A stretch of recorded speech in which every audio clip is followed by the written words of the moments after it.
don't expand our imagination. Justification for being what you are.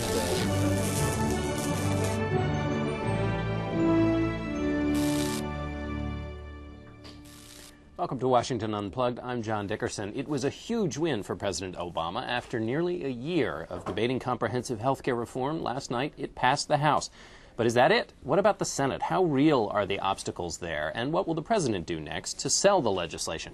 Joining me is Chief White House Correspondent Chip Reid and Capitol Hill Correspondent Nancy Cordes. Chip, I'm going to start with you.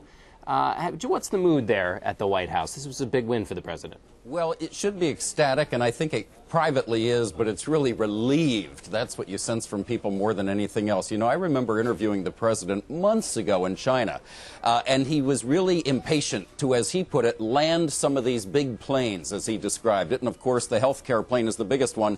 It's been circling for a very long time, and I think they are just incredibly relieved to finally have that big plane on the ground. But, you know, it's a cliche in politics, but it really is true that now the hard part starts, and they have to sell this to the country. The new CBS News poll shows that 54% of the American public are still confused by this thing. So there's still a very big job ahead and a big burden for the White House, right out of the blocks. Nancy, the co-pilot in that landing of that plane was Nancy Pelosi, the House Speaker. And tell us how she put this together. It looked like it was going to be down to the wire, and then she had a margin to spare there at the end. That's right. She actually came out last night and joked with the reporters after all this was over. See, for all of you who were accosting us these past few days, we had the votes. But truth be told, she really didn't have the votes, it turns out, until right at the very end. They were making deals all through the weekend. First, they made deals with some lawmakers from rural states about Medicaid reimbursements. That brought some members on board. And then it turned out that they did have to make a deal at the end of the day with this small group, about 6 anti-abortion Democrats. We had heard earlier in the week that they were just going to leave them behind. There was nothing that they could do, that they would try to get the votes some other way. But in the end, it turned out they needed those votes. So they got an executive order from the president reiterating a federal ban on federal money being used to fund abortions. And that appears to be what put them over the top, that 216 that they clinched just a few hours before the vote.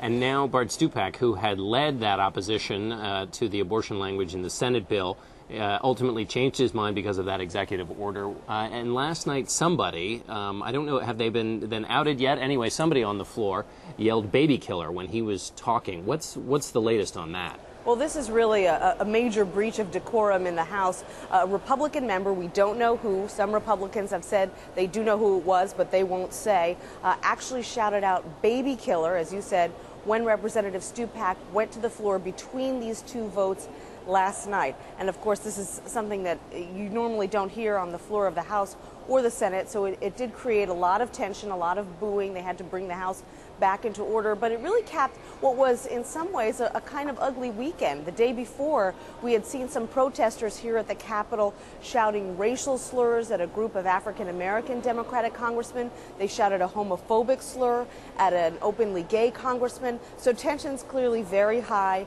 here on Capitol Hill and bringing out the worst in some people. Chip Reid, what's the president going to do in terms of a signing ceremony on this Senate bill? We still have to go through the Senate process, but before that, we saw the president speak last night, claim victory. What's next in terms of the White House strategy here? Well, we're expecting him to sign the Senate bill tomorrow, and we're expecting him to hit the road later this week and begin this process of signing this thing. And the big theme is going to be what people benefit from right away or very soon. You know, a lot of the insurance protections, including allowing dependent children up to age 26 to stay on their parents' plans, goes into effect very quickly. Pre-existing conditions ban for children. A lot of those insurance plans, seniors whose prescription drug benefits run out will get a $250 rebate this year. So a lot of things they're going to be talking about here that go into effect soon. Things like the mandate and the penalties that go along with that, those don't go into effect for 4 years. You're not going to be hearing a whole lot about that from the White House. Nancy, we have the drama in the Senate to come. How much drama do you think there will be in the Senate, and what do you expect? Oh, I think there will be a lot of drama because, after all, Republicans know that it is critical for Democrats to be able to pass now this smaller bill, the set of changes to the big bill that has now passed the House and the Senate. That big bill becomes law, as Chip just mentioned. It gets signed by the president.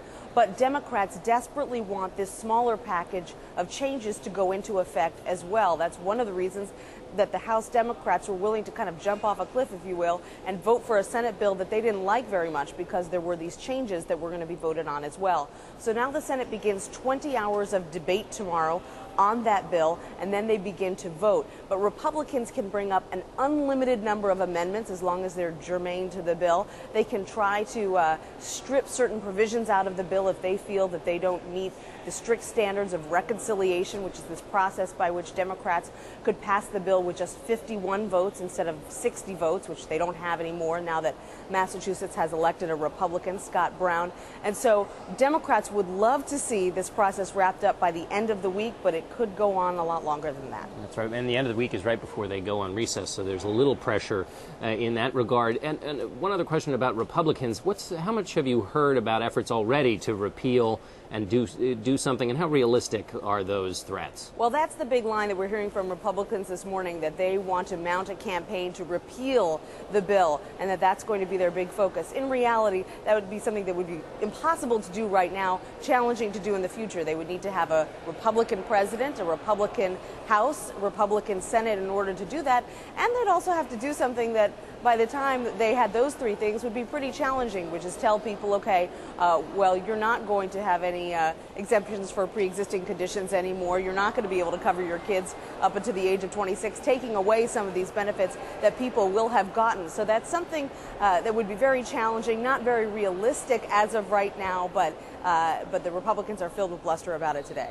Last question to you, Chip, which is, as the president begins to sell this package out in the country, even before, in fact, its second piece has passed the Senate, tell me about the balance for the president between talking about health care, which we've been going on about for a year, and then pivoting also to jobs in the economy, which is, I know, a real focus of theirs and certainly a focus of the voters. Well, that really is a bit of a mystery right now. It really is going to be interesting to see, because on the one hand, they say they've got to launch this blitz, this educational blitz out there to get people to understand what's in this bill and to convince people that it was a good idea to pass it, and also to be out there campaigning on behalf of all these endangered Democrats who voted for it.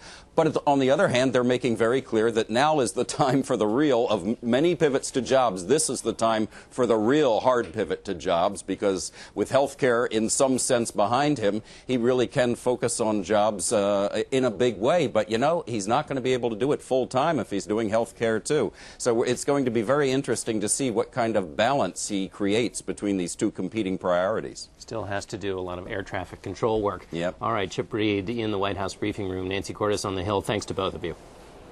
You bet.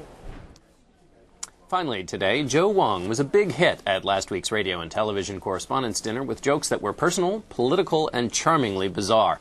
The self-titled All-American immigrant has come a long way from his native China. He now joins us from Boston. Welcome, Joe. So what was it like performing at the dinner?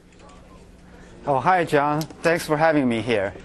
It was a very exciting experience. I appeared on the David Letterman show before. You know, to me, the Letterman show is like a dream come true. But being invited to the correspondence dinner, it was like something I would never even dream about. So I had a great time there. Did you get a chance to spend any time talking to Vice President Biden, who was also one of the speakers of the evening? I actually did. You know what? It turns out he's an amazing comedian, you know. He actually did a couple of callbacks on the jokes I did during the performance, so he was great. And he's also an unintentional comedian. You emigrated from China when you were how old? When I was 24. And tell me how you started in comedy when you first came to the States. So I didn't know there's this art form called stand-up comedy until like 2001, and then I moved from Houston, Texas to Boston, and I took a adult education class in Brookline High School, and I learned the basics about setup and punchline and where the comedy clubs are. So that's when I started. And is there a difference between Chinese humor and American humor? Well, in China, it's like, you know, stand-up comedy is like, well, let me put it this way. You know, stand-up comedy in America is like set up, punchline, joke, ha ha ha, people laugh. And in China, it's like, 铺垫抖包袱，这是个笑话，哈哈哈哈。And so it's just a different language, but it's still the same universal set of setup and punchline? Yes, exactly. And tell me, when you first started out, where you had some great political jokes in your material, is that something that you use in your normal routine, or was that a special for the Washington audience? That was actually specially written for the Washington audience. What I found out in a regular comedy club is that people don't want to talk about politics, and they get kind of turned off if you talk about politics at a regular comedy venue. And tell me, Joe, what's next for you? So here's the thing. I found out that Joe Biden is a great comedian, can do very good callbacks on my jokes. I'm curious how President Obama would do in terms of calling back on people's jokes. So, and when you say calling back, you mean responding with a quick response to your joke?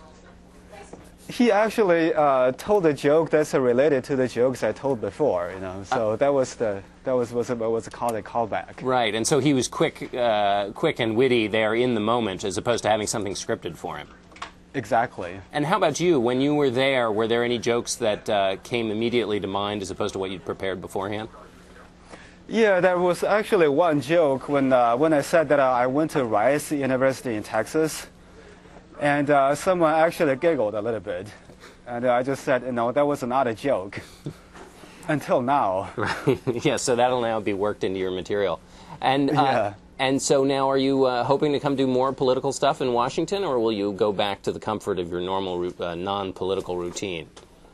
Well, it depends on what kind of opportunities I have. Right now, I'm just basically going back to a non-political routine around comedy clubs in the country. So. Okay. Well, Joe, it was great, and we appreciate you being with us. You were great last week. Thanks a lot. Oh, thank you so much for having me here. And thank all of you for watching Washington Unplugged today. I'm John Dickerson. Join us here every day at 12:30 on CBSNews.com. Have a good day. If we don't expand our imagination, Justification for being what you are.